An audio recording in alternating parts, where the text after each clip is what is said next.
خب از خدا پنهان نیست، از شما هم پنهان نباشد که ساسان عاشق کباب بازیه. آقا ساسان منقلت کو، این چیه؟ داستان چیه؟ این توی اسپانیا تو مادرید منقل درست کردن اون زغالینا امکان پذیر نیست به خاطر اینکه خطرناکه. این باربیکیو خیلی متداوله، المنت برقیه. چرا خطرناکه؟ مثل اینکه آتش سوزی شده بوده. آتش سوزی شده و یا باید اجازه بگیری تو جاهای عمومی، باید بری از شهرداری نامه بگیری و اینکه تو خونه هم تو تراس خونه اینا جرمه نمیتونی داشته باشی. آها خب خیلی هم عالی. حالا بفرمایید که یه سوالی از من میپرسن، من از شما بپرسم. همینطور که دارین کباباتون رو آماده میکنید. کاربرات نخوان دلشون. اینا چیه؟ گوشت چیه اولا؟ گوشت گوساله است. گوشت گوساله. بله. میگن که شما چجوری اومدی اسپانیا؟ من پذیرش تحصیلی گرفتم، دکترا عنوان داشته UPM یا پلی‌تکنیک مادرید. بله. و شما هم که قدم‌ورزی کرده اومدی به عنوان ویزای همراه به من الحاق شدید. بله.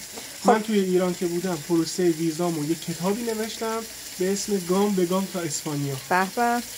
بعدن این کتابو نوشتم 23 تا فصله که چه کارایی کردیم تا ویزامون اومد. آها، یعنی کاملا مشخصتون کتابتون همه چی. ما می‌خوایم این کتابو در واقع توی کانال یوتیوب و همین اینستاگرام شما کم کم شروع کنیم به توضیح دادن فصل رایگان.